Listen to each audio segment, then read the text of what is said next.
Mari kita bongkar bagaimana Wall Street menciptakan uang siluman buat kasih utang pada semua negara di dunia. Ini adalah ilmu yang tak diajarkan di sekolah. Nggak ada teorinya. Ini adalah praktek yang hanya diketahui oleh para pemain kelas atas di Wall Street. Ada dua cara untuk menciptakan uang siluman buat kasih utang. Lewat bank sentral atau lewat bank-bank komersial biasa. Kita bahas yang pertama dulu, menciptakan uang siluman lewat bank sentral. Model yang pertama ini sebenarnya bisa dilakukan lewat bank sentral mana saja. Di sini kita gunakan contoh bank sentral yang paling berpengaruh di dunia, Federal Reserve Bank, disingkat Fed. Begitu juga pelakunya, para elit keuangan. Sebenarnya bukan cuma di Wall Street, bisa di Eropa, di Jepang, di Cina, dan lain-lain. Di sini kita ambil contoh distrik keuangan yang paling berpengaruh di dunia, Wall Street. Instrumen keuangan yang digunakan adalah bond, surat utang tanpa jaminan. Nggak perlu jaminan sumber daya alam, nggak perlu jaminan proyek. Betul nggak Pak Daniel?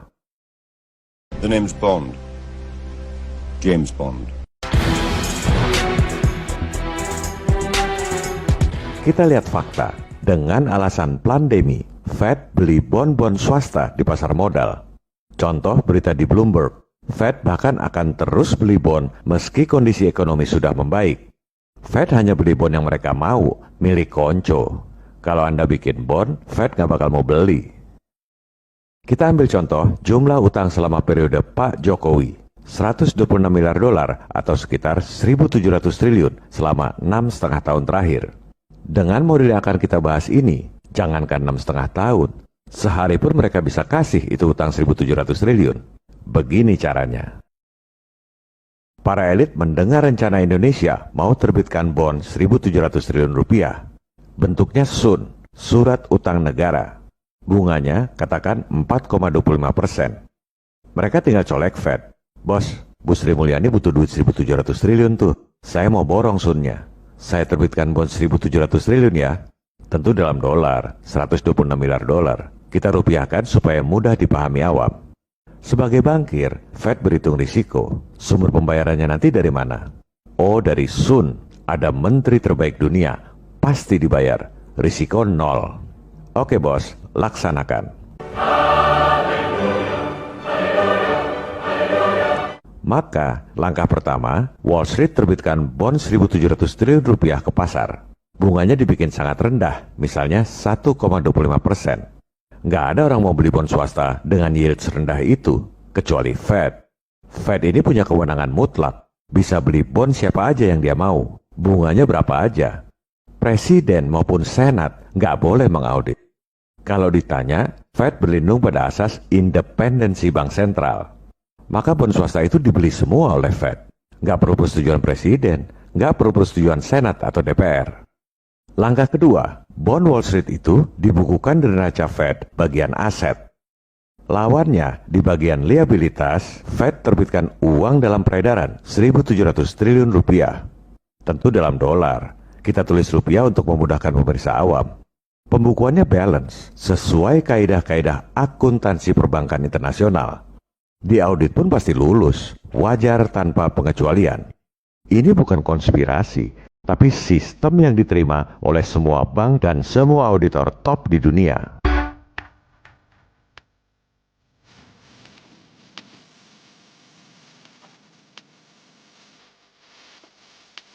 Coba kita lihat laporan keuangan Fed.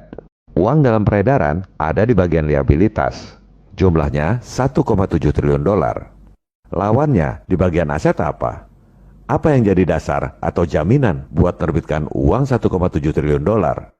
Emas. Bohong. Emasnya cuma 0,6% dari uang yang diterbitkan oleh Fed. Jadi apa dasar untuk menerbitkan uang 1,7 triliun dolar itu yang dipuja-puji sebagai mata uang terkuat di dunia? Apa dasarnya? Lihat aja aset yang paling besar apa? Treasury Securities. 2,4 triliun dolar. Namanya doang keren, Treasury Securities, surat berharga. Padahal cuma kertas bon doang, surat utang tanpa jaminan. Kalau Anda mau beli rokok, pakai kasbon utang, pasti ditolak sama tukang rokok. Kalau Wall Street ini kasih bond utang tanpa jaminan 2,4 triliun dolar pun dibeli oleh Fed. Saya kalau ngomong selalu pakai data loh, bukan asal ngecap. Datanya ada di layar.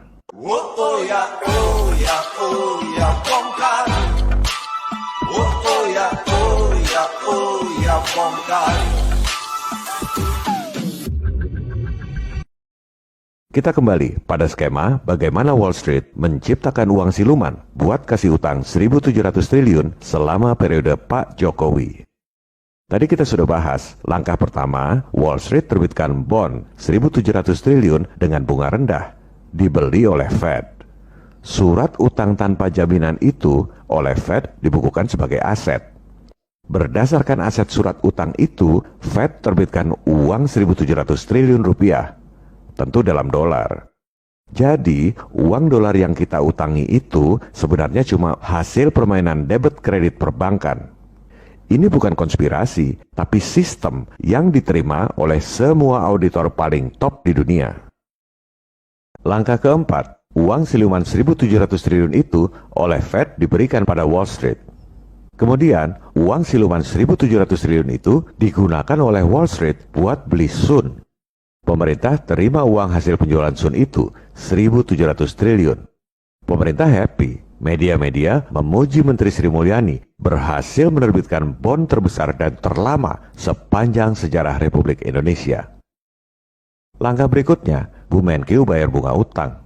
Bunganya aja tiap tahun. Utang pokoknya nggak perlu dibayar dulu. Katakan bunganya tadi 4,25%. Jadi, Bu Menkyu bayar 72,2 triliun rupiah setiap tahun. Wall Street terima bunga 4,25% itu. Yang 1,25% back to back dibayar ke Fed. Fed happy dong, terima pembayaran bunga dari Wall Street 21,2 triliun rupiah setiap tahun. Modal dengkul. Wall Street pegang marginnya. Selisih antara 4,25% yang dibayar oleh Bu Menkyu dikurangi 1,25% biaya bunga ke Fed. Wall Street dapat margin 3%, 51 triliun rupiah setiap tahun. Modal dengkul.